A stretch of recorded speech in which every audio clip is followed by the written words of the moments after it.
ultimately have. The globalists always let you know what they're going to do in advance. You just have to know how to read between the lines.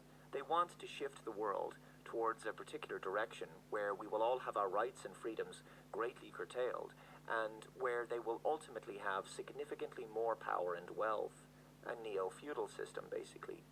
But in order to create this new world order, they have to convince us to accept an entirely new social, economic, and political paradigm.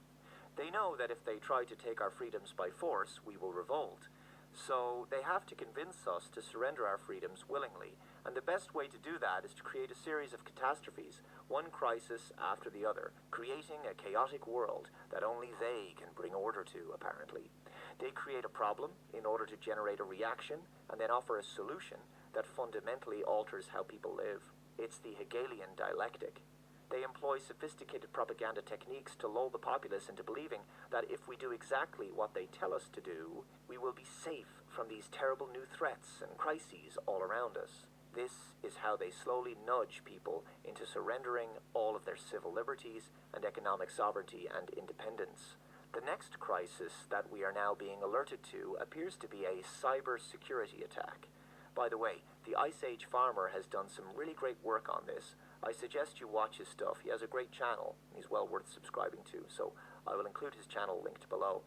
Anyway, with all of that said, Klaus Schwab of the World Economic Forum is now going to warn us about the terrible, terrible cyber attack that he believes is imminent in the future. We all know, but still pay insufficient attention to the frightening scenario of a comprehensive cyber attack. We all know, but still pay insufficient attention. So he starts off by building the false premise that a comprehensive cyber attack is something that people have known is a real threat for a long time, and that the world has been careless and insufficiently prepared for it or something. This is, of course, nonsense. Always be wary of the one who smelt it, because it's very possible they may have been the one who dealt it. Which would bring to a complete halt to the power supply, transportation, hospital services, our society as a whole. The COVID-19 crisis would be seen in this respect as a small disturbance in comparison to a major cyber attack. To use the COVID-19 crisis as a timely opportunity to reflect on the lessons the cybersecurity community can draw and improve our preparedness for a potential cyber pandemic.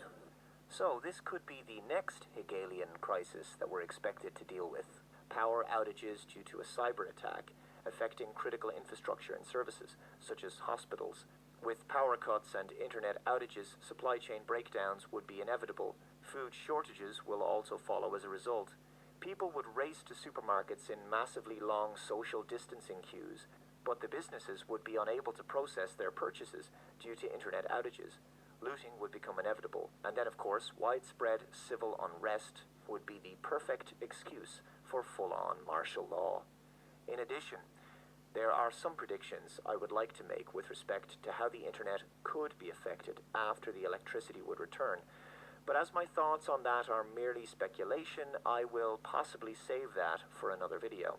Regardless, as with every manufactured crisis, the cyber pandemic would once again result in the populace losing more and more rights, freedoms, and wealth afterwards. You can expect heavy regulation of the internet, more surveillance and loss of privacy, more government overreach, perhaps a banking collapse, resulting in a loss of personal savings, the collapsing of currencies, of course, and the perfect excuse to force people to give up cash and move to new digital currencies. Old banking systems would be phased out to be replaced with new ones, deemed to be more robust and secure, so that this manufactured cyber attack would never happen again. At least, that will be the sales pitch. By the way, you can expect the usual bogeymen to be used as the reason for the attack. They'll blame it on Russia, China, Iran, North Korea, whatever. Already the seeds of the cyber attack narrative are being sown in the media.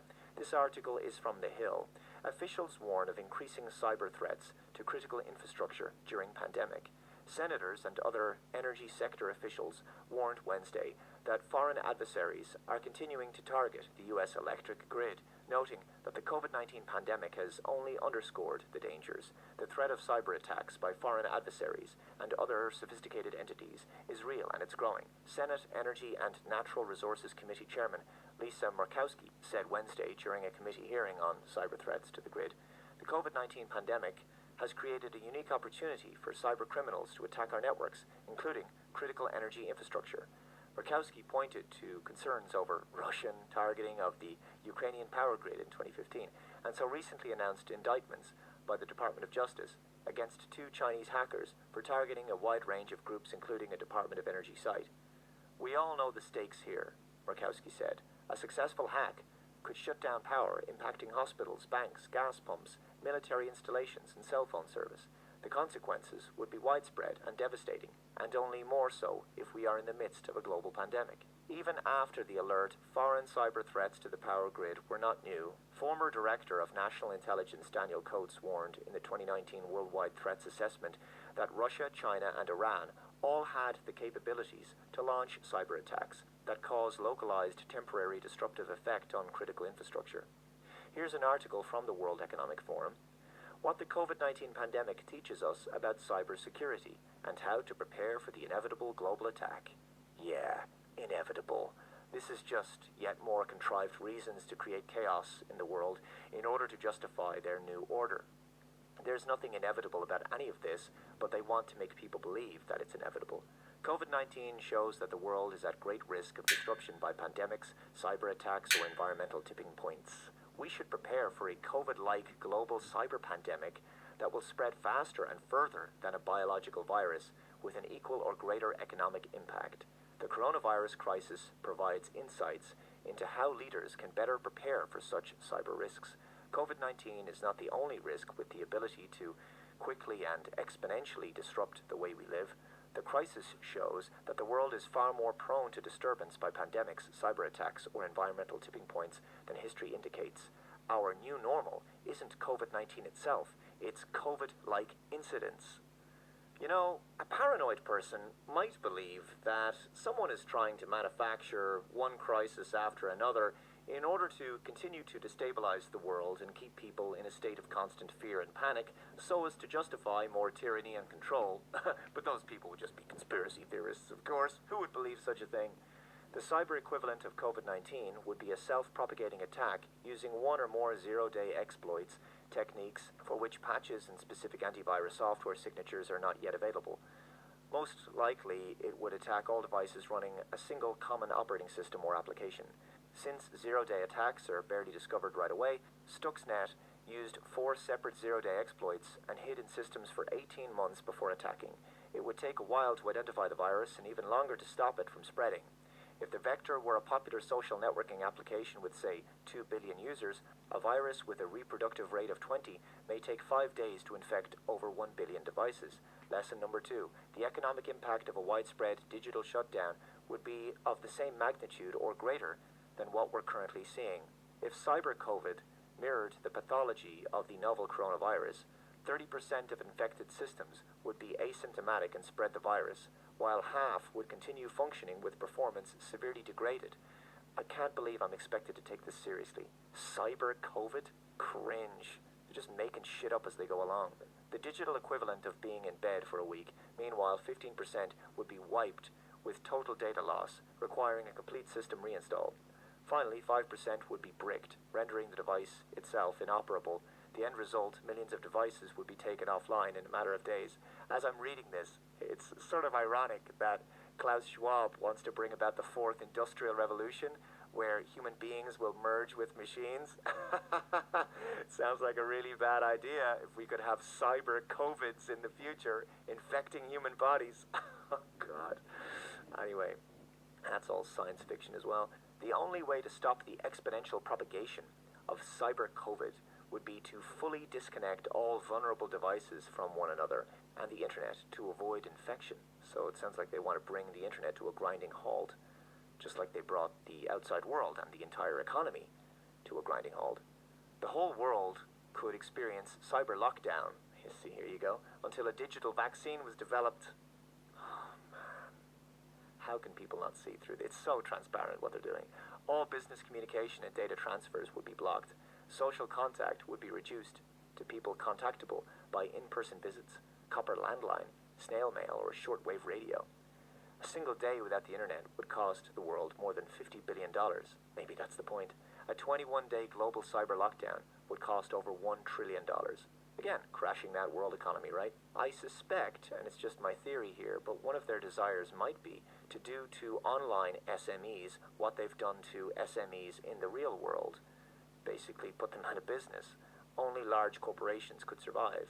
Meantime, the devastation it would cause across society would be incalculable.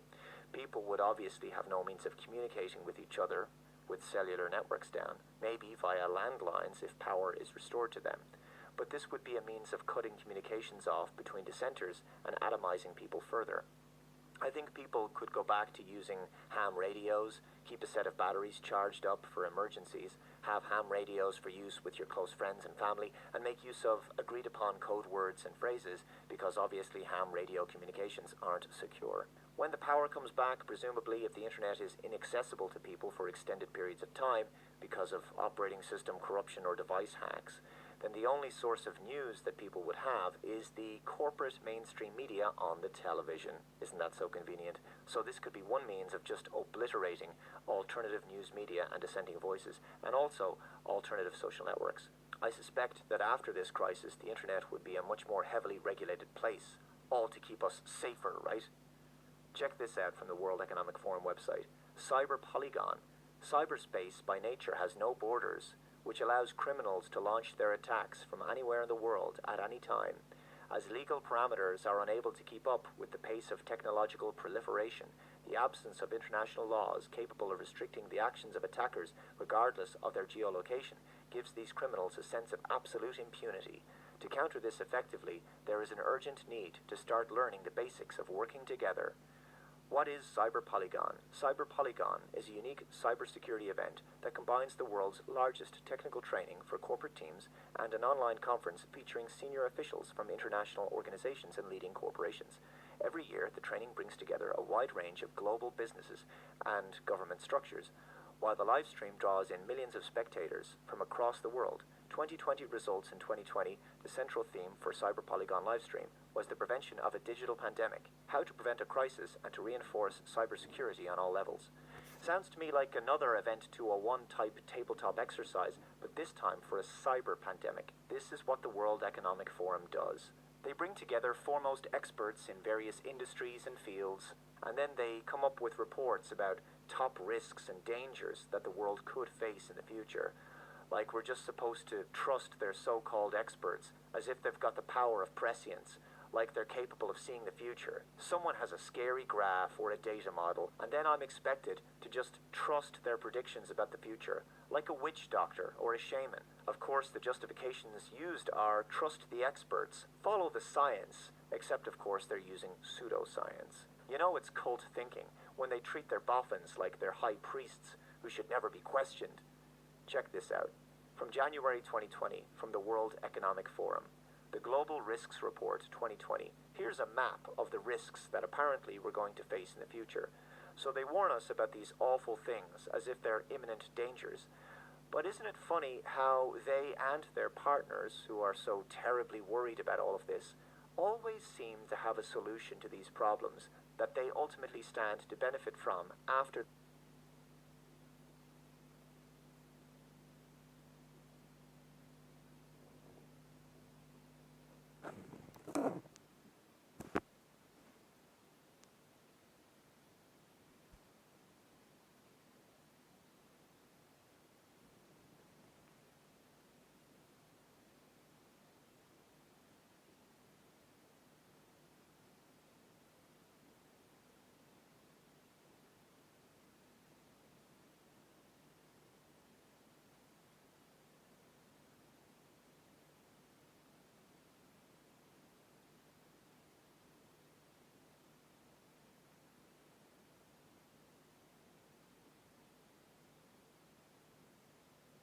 trust their so-called experts as if they've got the power of prescience, like they're capable of seeing the future. Someone has a scary graph or a data model, and then I'm expected to just trust their predictions about the future, like a witch doctor or a shaman. Of course, the justifications used are trust the experts, follow the science, except of course they're using pseudoscience. You know it's cult thinking when they treat their boffins like they're high priests who should never be questioned. Check this out. From January 2020, from the World Economic Forum, the Global Risks Report 2020. Here's a map of the risks that apparently we're going to face in the future. So they warn us about these awful things as if they're imminent dangers.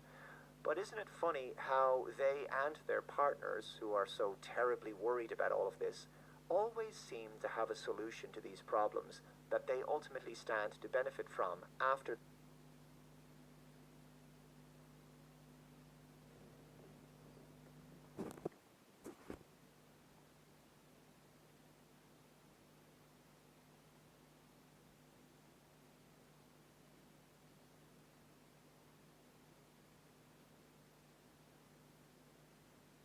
Global Risks Interconnections Map 2020, and it says natural disasters, extreme weather, human-made environmental disasters, food crisis, infectious diseases, biodiversity loss, global governance failure, weapons of mass destruction, interstate conflict, illicit trade, terrorist attacks, energy price shock, unmanageable inflation, state collapse, national governance, social instability, fiscal crisis, deflation, asset bubbles, unemployment, adverse technological advances, cyber attacks, information infrastructure breakdown, data fraud, adverse technological advances, financial failure. It's all there. I mean, pretty much anything you can think of, even water crisis. Now just think about it.